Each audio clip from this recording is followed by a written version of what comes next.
कैसे हैं आप लोग? I hope you guys are doing well. Preparation भी अच्छा चल रहा होगा। और आज के वीडियो के अंदर हम लोग डिस्कस करने वाले हैं एनके सेल्स के बारे में। तो आज के वीडियो के अंदर हम लोग क्या क्या डिस्कस करने वाले हैं, पहले उसके बारे में बात कर लेते हैं। और इन्हीं एनके सेल्स का एक पार्ट 2 वीडियो भी होगा जिसमें हम लोग उनके रिसेप्टर्स के बारे में बात करेंगे। तो रिसेप्टर्स के बारे में बात करने से पहले इन एनके सेल्स की एक बेसिक अंडरस्टैंडिंग हमारे पास होनी चाहिए।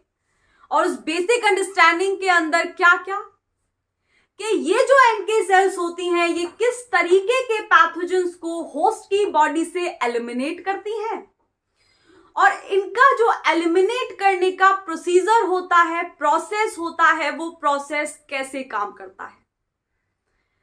और जब हम लोग पार्ट 2 डिस्कस कर रहे होंगे तब हम लोग तालों की बात कर रहे होंगे।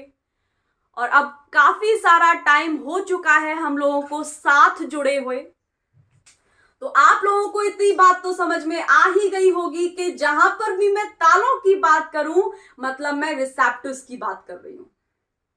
तो वो कौन कौन से रिसेप्टर्स हैं जो इन एनके सेल्स के सरफेस पर लगे हुए होते हैं, और वो दूसरी कौन सी इम्यून सेल्स होती हैं जिनके पास उन तालों को खोलने की चाबी होती है, और ये काम कैसे करते हैं।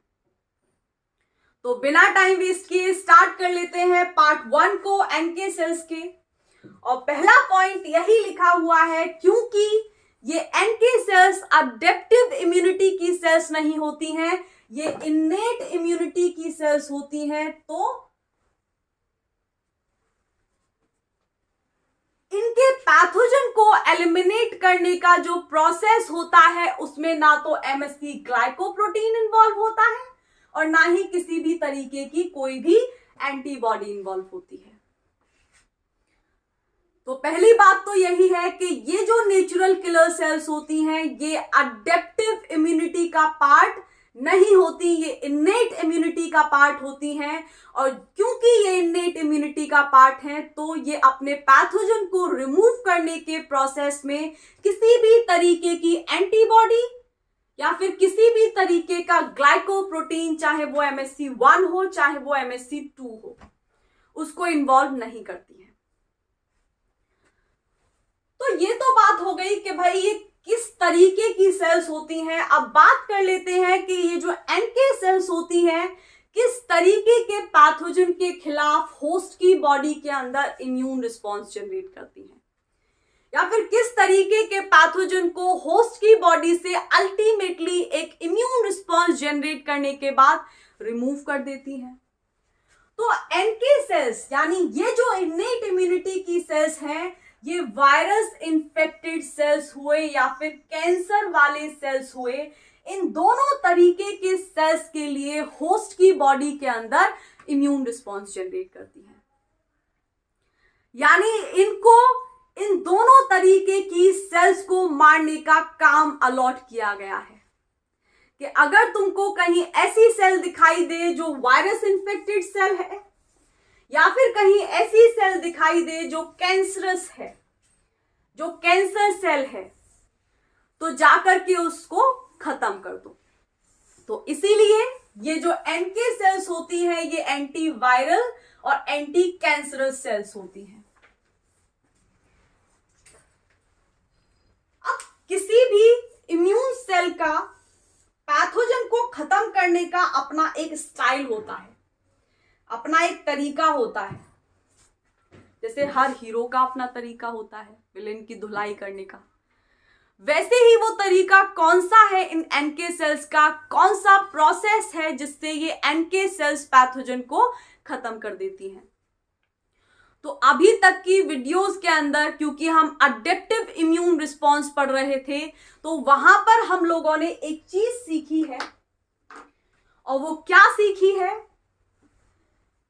कि अगर कोई फॉरेन मॉलिक्यूल है, कोई ऐसा मॉलिक्यूल है जो होस्ट की बॉडी के अंदर एंटर हो गया, और क्योंकि हमारी जो इम्यून सेल्स होती हैं बी सेल्स और टी सेल्स, उनको डेवलपमेंट के टाइम पे ये दिखाया जाता है कि कौन से प्रोटीन हमारे होस्ट के प्रोटीन है, कौन से प्रोटीन हमारे सेल्फ पेप्टाइड्स हैं। तो बी और टी सेल्स जब होस्ट की बॉडी के अंदर सर्कुलेट करती हैं तो वो कभी भी इसी वजह से अपने होस्ट के प्रोटीन या अपने सेल्फ पेप्टाइड के अगेंस्ट इम्यून रिस्पॉन्स जनरेट नहीं करती। लेकिन मान लो कि फॉरेन मॉलिक्यूल होस्ट की बॉडी के अंदर एंटर हुआ और जैसे ही वो होस्ट की बॉडी के अंदर एंटर होगा तो उसके जो प्रोटीन के सीक्वेंसेस होंगे वो हमारे सीक्वेंसेस से बिल्कुल अलग होंगे। तो बी सेल और टी सेल को पता चल जाता है कि ये जो प्रोटीन है या फिर ये जो मॉलिक्यूल है ये हमारे होस्ट का प्रोटीन मॉलिक्यूल नहीं है, ये बाहर से आया है। और अगर आप लोगों को ये बात पता चले कि कोई बाहर का आदमी है और वो आपके घर में आके कुछ खराब कर सकता है तो आप क्या करेंगे? रोकने की कोशिश, डिफेंड करने की कोशिश, फाइट करने की कोशिश, अल्टीमेटली हो सकता है मारने की भी कोशिश। तो वैसा ही हमारी बी और टी सेल्स करती हैं। तो मान लो ये हमारी बी सेल है या फिर ये हमारी एंटीजन प्रेजेंटिंग सेल है, न्यूक्लिएटेड एंटीजन प्रेजेंटिंग सेल है जो बाद में जाकर के साइटोटॉक्सिक किलर सेल को एक्टिवेट करेगी। तो अभी तक हम लोग क्या पढ़ते आए हैं कि जैसे ही कोई फॉरेन मॉलिक्यूल होस्ट की बॉडी के अंदर एंटर करता है तो हमारे ब्लड के प्लाज्मा में जो एंटीजन प्रेजेंटिंग सेल्स होती हैं वो उसको रिकॉग्नाइज कर लेती हैं, क्योंकि उनको डेवलपमेंट के टाइम पे दिखाया जाता है कि कौन से प्रोटीन हमारे खुद के हैं और कौन से प्रोटीन हमारे नहीं हैं। तो जैसे ही वो अलग थलग वाला प्रोटीन का सीक्वेंस लिए फॉरेन मॉलिक्यूल होस्ट की बॉडी के अंदर एंटर करेगा, वैसे ही ये जो एंटीजन प्रेजेंटिंग सेल होस्ट की बॉडी के अंदर सर्कुलेट कर रही है ये उसको पकड़ लेगी। तो फॉरेन मॉलिक्यूल भी बना लो वरना वो नाराज हो जाए कहीं। तो मान लो ये हमारा फॉरेन मॉलिक्यूल है,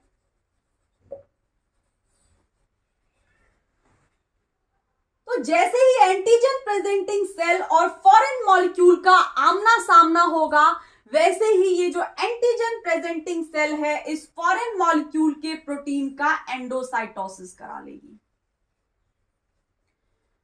और अगर कोई भी इम्यून सेल किसी फॉरेन प्रोटीन का एंडोसाइटोसिस कराती है तो सीधा सीधा उसका एक ही फेट होता है। और वो क्या फेट होता है कि फॉरेन मॉलिक्यूल या फिर वो जो प्रोटीन है जिसका एंडोसाइटोसिस हुआ है वो इस एंटीजन प्रेजेंटिंग सेल की काल कोठरी में जाएगा। तो भैया अब ये काल कोठरी क्या है? काल कोठरी का मतलब है एंटीजन प्रेजेंटिंग सेल के लाइसोसोम से, कि जैसे ही इस फॉरेन मॉलिक्यूल का एंडोसाइटोसिस होगा इस एंटीजन प्रेजेंटिंग सेल के अंदर एक ऑर्गेनेली होगा जिसको लाइसोसोम नाम देते हैं। तो ये जो एंटीजन प्रेजेंटिंग सेल है इस फॉरेन मॉलिक्यूल को यानी बाहर के स्ट्रेंजर को एक बंद कमरे में जिसमें लाइट नहीं जाती है वहां बंद कर देगी। तो फॉरेन मॉलिक्यूल बेचारा यहां आ गया।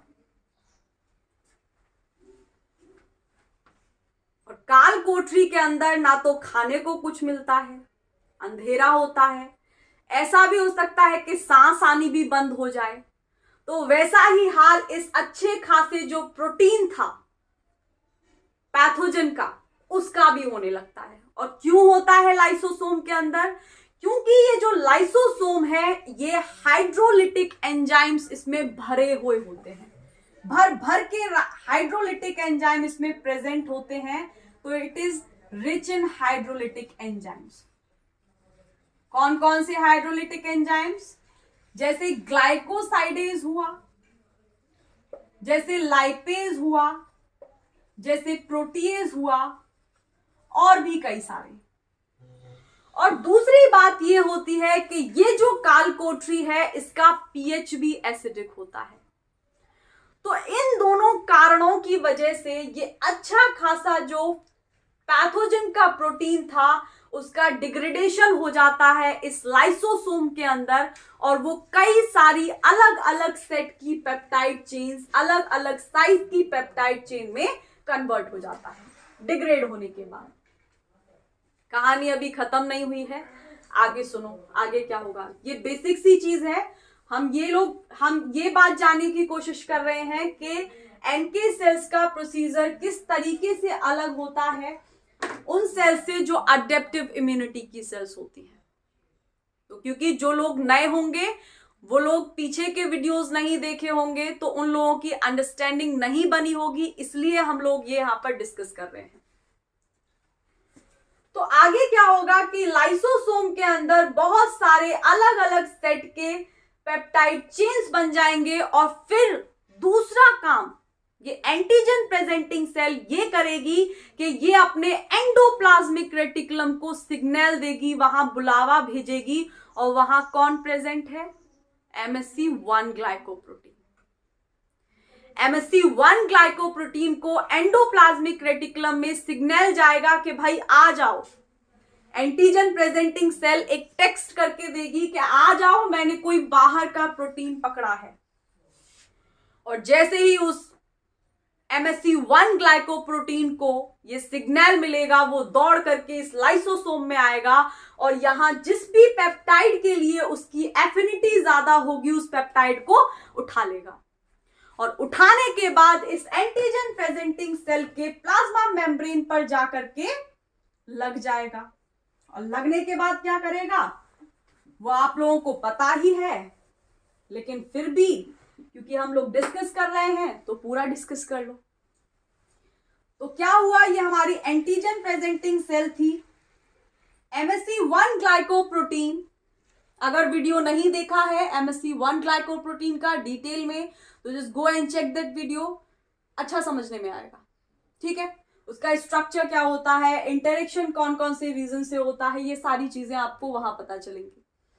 तो इस एंटीजन प्रेजेंटिंग सेल के लाइसोसोम से MSC1 ग्लाइकोप्रोटीन किसी एक पेप्टाइड को, जिसके लिए उसकी एफिनिटी ज्यादा होगी, उसको लेकर के इसकी प्लाज्मा मेम्ब्रेन पर भागेगा, और भागने के बाद इस पेप्टाइड को दिखाना शुरू कर देगा। किसको? देखो अभी तो ये है हमारा MSC1 ग्लाइकोप्रोटीन, और MSC1 ग्लाइकोप्रोटीन ने जकड़ा हुआ है किसको? पेप्टाइड को। बेचारा ऑलरेडी कचूमर बना दिया, अब इसे प्रेजेंट और करना है। ये पेप्टाइड है। अब ये तीनों की तीनों antigen presenting cell, antigen presenting cell के सरफेस पर लगा हुआ ये MSC1 ग्लाइकोप्रोटीन, और MSC1 ग्लाइकोप्रोटीन के द्वारा पकड़ा हुआ ये पैथोजन का पेप्टाइड, ये तीनों होस्ट के ब्लड के प्लाज्मा में घूमेंगे और किसी को ढूंढ रहे होंगे। और किसको ढूंढ रहे होंगे? एक दूसरी तरीके की सेल को, जिसको हम नाम देते हैं साइटोटॉक्सिक किलर सेल। तो मान लो ये हमारी साइटोटॉक्सिक किलर सेल है, और आप लोगों को पता ही होगा कि इसके सरफेस पर भी एक रिसेप्टर ताला लगा हुआ होता है, जिसको हम TCR नाम देते हैं। और जैसे ही इस एंटीजन प्रेजेंटिंग सेल के MSC के बीच में और साइटोटॉक्सिक किलर सेल के TCR के बीच में इंटरेक्शन होगा, वैसे ही ये साइटोटॉक्सिक किलर सेल एक्टिवेट हो जाएगी। और एक और बात आप लोगों को पता होगी कि cytotoxic killer cell helper cell की तरह बेचारी बिल्कुल नहीं होती है। ये बिल्कुल भी साइटोकाइंस के मॉलिक्यूल सिक्रीट नहीं करती है और बाकी की इम्यून सेल्स को हेल्प के लिए नहीं बुलाती। ये होती है थोड़ी खूंखार टाइप की, कि जहां मेरे को पैथोजन दिख जाएगा सीधा फायर कर दूंगी। कुछ इस तरीके से ये पैथोजन को मारती है। तो जैसे ही ये साइटोटॉक्सिक किलर सेल एक्टिवेट होगी, एक्टिवेट होने के बाद ये टारगेट सेल किलिंग करना स्टार्ट कर देती है। तो ये सारी चीजें हम लोग अब तक पढ़ते आ रहे हैं, लेकिन क्योंकि आज हम लोग एनके सेल्स के बारे में बात कर रहे हैं, तो ये जो एनके सेल्स होती हैं, ये किस तरीके से पैथोजन को खत्म करती हैं, उस बारे में जान लेते हैं। तो पहली बात यही है कि ये जो एनके सेल्स हैं, उन पैथोजन को खत्म करती हैं या उन वायरस इन्फेक्टेड सेल्स को खत्म करती हैं जो कि एमएससी को डिस्प्ले नहीं करती। मतलब क्या है कि इस वाले केस में आप लोगों ने देखा कि एंटीजन प्रेजेंटिंग सेल के सरफेस पर, मतलब ये इन्फेक्टेड सेल हो गई ना, क्योंकि इसने जो वायरस था उसका एंडोसाइटोसिस कर लिया था और वायरस अब इसके अंदर है, वायरस का मटेरियल इसके अंदर है, तो ये हो गई वायरस इन्फेक्टेड सेल। लेकिन क्योंकि ये वायरस इन्फेक्टेड सेल के सरफेस पर MSC1 ग्लाइकोप्रोटीन डिस्प्ले हो रहा था, तो क्योंकि इसके सरफेस पर ऑलरेडी MSC1 ग्लाइकोप्रोटीन डिस्प्ले हो रहा था, तो यहां पर NK सेल काम नहीं करेगी, यहां पर काम करती हैं अडेप्टिव इम्यूनिटी की सेल्स। फिर भाई ये NK सेल्स कहां पर काम करती हैं? तो NK सेल्स उन वायरस इन्फेक्टेड सेल्स को खत्म करती हैं जो कि MSC को डिस्प्ले नहीं करते, क्योंकि ये इन्नेट इम्यूनिटी की सेल्स हैं और इनका MSC से कोई लेना देना नहीं होता। तो मान लो ये हमारी कोई वायरस इन्फेक्टेड सेल है,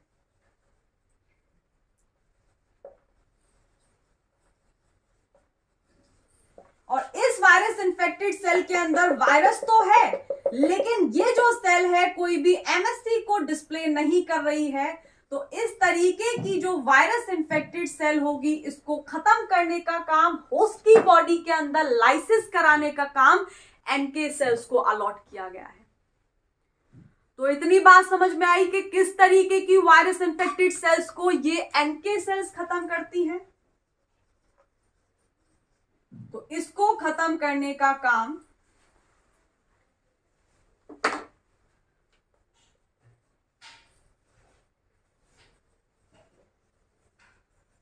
NK सेल्स को दिया गया है। इतनी बात समझ में आई। अब काम तो मिल गया इसको, लेकिन ये NK सेल इस वायरस इन्फेक्टेड सेल को खत्म कैसे करती है? प्रोसेस क्या होता है इसको खत्म करने का? तो अगला पॉइंट वही लिखा हुआ है कि जो NK सेल्स होती हैं वो अपोप्टोसिस इंड्यूस कर देती हैं वायरस इन्फेक्टेड सेल के अंदर with the help of a pathway named granzyme pathway. और अगर इसका पूरा नाम जानने की कोशिश करें तो ग्रेन्जाइम एंड परफोरिन पाथवे इसको हम बोलते हैं। और ये पाथवे काम कैसे करता है, अब ये सुनो। तो अगर इसका पूरा नाम आप लोग लिखना चाहते हैं तो ग्रेन्जाइम एंड परफोरिन पाथवे होता है। तो अब होगा क्या? मान लो जैसे इस NK सेल को, ये NK सेल है, नेचुरल किलर सेल है, और जैसे ही इस NK सेल का आमना सामना होगा एक ऐसी सेल से जो वायरस इन्फेक्टेड तो है लेकिन वो MSC को डिस्प्ले नहीं कर रही है, तो ये मान लो ये है वायरस इन्फेक्टेड सेल। लेकिन ये वायरस इन्फेक्टेड सेल किसी भी MSC को डिस्प्ले नहीं कर रही है। तो अब क्या होगा? जैसे ही NK सेल और इसका इंटरेक्शन होगा, ये NK सेल एक्टिवेट हो जाएगी, और एक्टिवेट होने के बाद ये NK सेल दो मॉलिक्यूल्स को सिक्रीट करती है। उसमें पहला मॉलिक्यूल होता है परफोरिन और दूसरा होता है हमारा ग्रेन्जाइम। तो ये मान लो हमारे ग्रेन्जाइम है।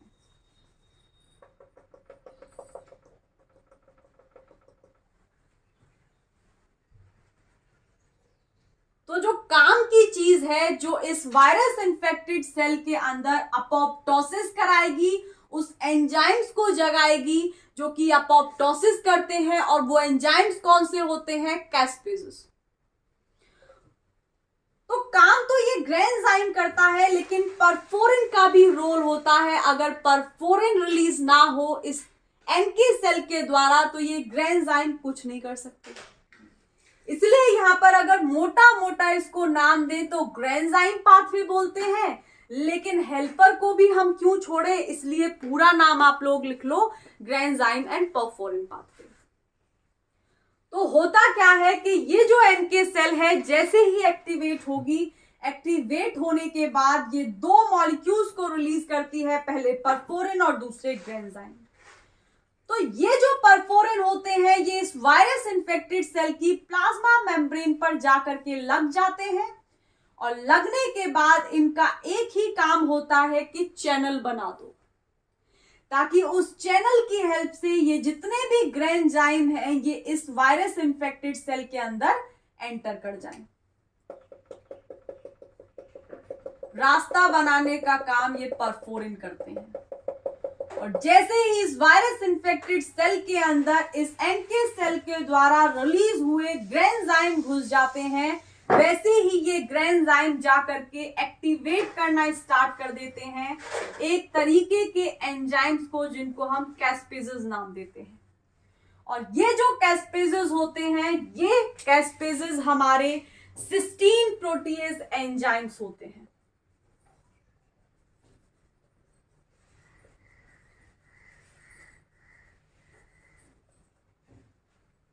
तो होगा क्या, जैसे ही इस वायरस इन्फेक्टेड सेल के अंदर कैस्पेज एक्टिवेट होते हैं, कैस्पेज जा करके अल्टीमेटली अपोप्टोसिस करा देते हैं इस वायरस इन्फेक्टेड सेल की।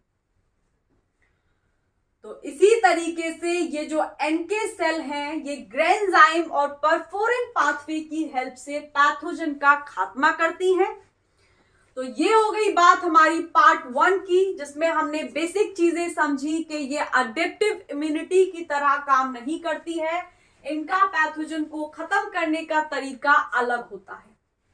और कल वाले वीडियो में हम लोग बात करेंगे कि ये जो एनके सेल्स हैं इनके ऊपर कौन कौन से ताले होते हैं, वो ताले खुलते कैसे हैं, कौन से इनहिबिटरी मॉलिक्यूल्स होते हैं, कौन से एक्टिवेटिंग रिसेप्टर्स होते हैं, ये सारी चीजें हम लोग कल के वीडियो के अंदर डिस्कस करेंगे। And if you guys are liking the way I'm teaching you, then do not forget to subscribe the channel. अपने फ्रेंड्स को भी आप लोग ये वीडियोस शेयर कर सकते हैं, ताकि वो लोग भी प्रिपेयर कर पाएं उसी एग्जाम के लिए जिसके लिए आप प्रिपेयर कर रहे हैं। और घंटी बजाना भी मत भूलिएगा, ताकि अगर कोई भी नई अपडेट आती है, क्योंकि इम्यूनोलॉजी खत्म होने वाली है, हम कोई दूसरी यूनिट स्टार्ट करेंगे, तो अगर आप लोगों को जुड़ना है तो चैनल को सब्सक्राइब कर लीजिए, घंटी वाला बटन प्रेस कर लीजिए, ताकि हम लोग एक दूसरे से जुड़े रहें। तो इसी के साथ बाय।